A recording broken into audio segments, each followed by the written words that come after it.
Assalomu alaykum, hurmatli YouTube kuzatuvchilar. Navbatdagi ishimizni ham shunday ko'rsatib o'tamiz. Mana bu yotoqxona spalniy bo'lgan.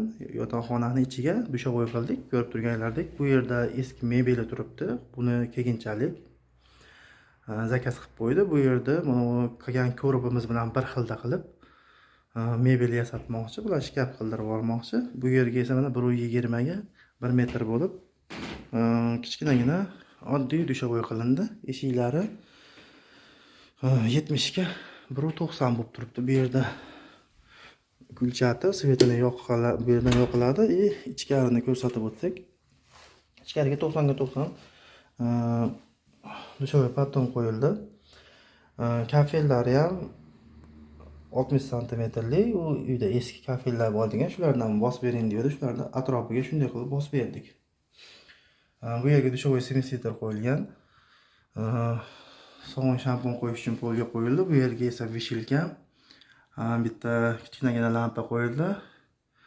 Devorlarimiz polniy kraska bo'lgan, oddiy, arzongina, hamyonbop bo'ldi. Zato sharoiti bor ichkarida. Polniy patolog ham, patolog, devor polniy masalniy kraska bo'lgan. Suvni o'ziga tortmaydi. Ichkarisini razmerlarini aytib o'tdik. 1 metrga 1.20 bo'ldi. Bu dushovoy bu uyda, bu yotoqxonaning tagi garaj ekan. Garajlik uchun dushovoyda iloji pol ustiga o'rnatdik.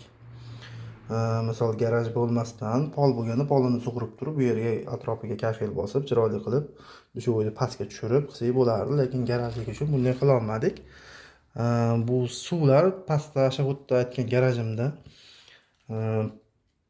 bochka bor, nasos o'rnatdik, 50 litali aristo o'rnatdik, pastga, hammasi pastga joylashib ketdi. Bu yerda misol oshiqcha lishniy narsa yo'q, mana hamma yo'q. Montajlarimiz ichki montaj bo'ldi, polniy, mo ko'rib ichidan chiqqan pastdan. Kanalizatsiya ham xuddi shunday mana tushib ketgan.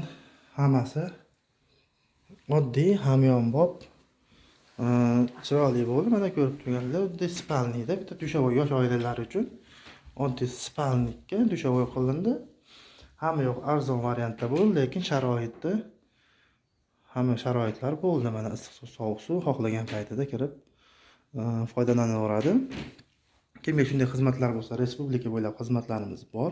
Kelishgan holatda borib qilib beraveramiz. Aloqaga chiqaverasizlar. Bizni yo'qotib qo'ymaslik uchun obuna bo'lib, kanallarimiz, videolarimizga like bosib, qo'llab-quvvatlab turinglar. Xudo xolasa shunday bir har bitta ishlarimizni qo'yib boramiz.